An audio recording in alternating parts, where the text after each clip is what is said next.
Don't miss out on your chance to win this Defender Outback Mini 2.0 from FTX. On the 27th of June, we're going to have a raffle with all the subscribers, so make sure you subscribe. Then I'm going to ship this car to the lucky winner. So subscribe and it could be you.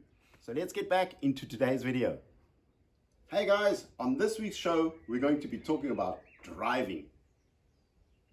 Actually, driving your crawler. So I have a friend who's fairly new to the hobby. He's always frustrated, he's always getting stuck. So I've got a couple of tips and tricks that might help you out a little bit. So if you're new to the hobby, bought yourself your first crawler, or even if you've been crawling a while, you just don't get enough run time, maybe these do's and don'ts can help you out on your next trail run. So here we are out on the track, and the front right of the car is jammed up against the rock. So I start reversing and steering slightly to the right, enabling the car to get a different angle.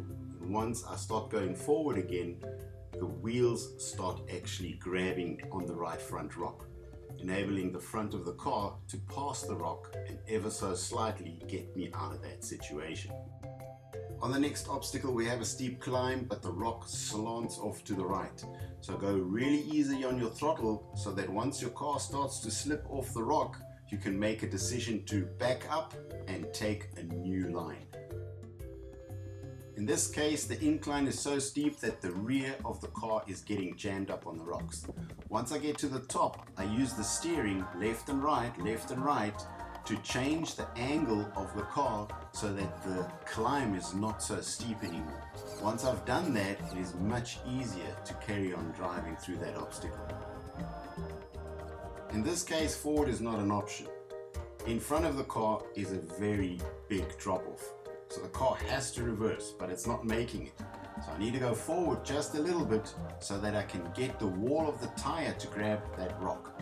Then before I reverse, I steer to the left and slowly reverse, enabling the wall of the tire to grip the rock so that the car can get back up onto the obstacle. In this case, full taps forward is going to be your only option. But before you bump it off the rock, you can actually try to angle the car in such a way that it's actually going to land flat on all four wheels.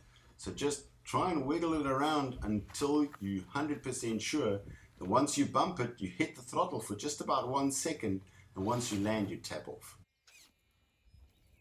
Here the crawler falls down into a ditch, jamming the nose in between two rocks. As soon as I start throttling it up, I can see the body is stuck in such a way that I'm just not going to get out of that unless I use pure force. So I'm going to use the steering. I'm going to steer slightly to the left so that the front of the car moves past the rock. Then I'm going to use the tire to get over the obstacle.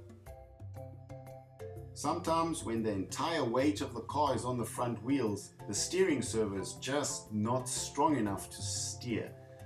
So in this case, I'm trying to steer to the right, but the car doesn't go into full lock. So I reverse to get a little bit more steering angle before I carry on going.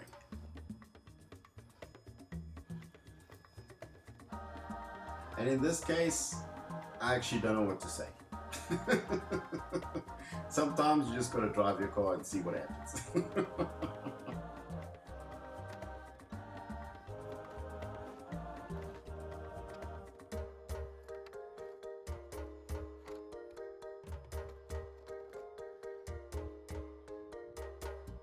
And sometimes you can just let the ESC do all the work for you.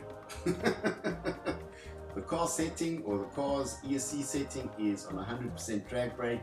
So once you're coming down this obstacle, you can actually just sit back and throttle off, let everything go, and the car will just do everything by itself. Can't help to look a little bit smug on this one.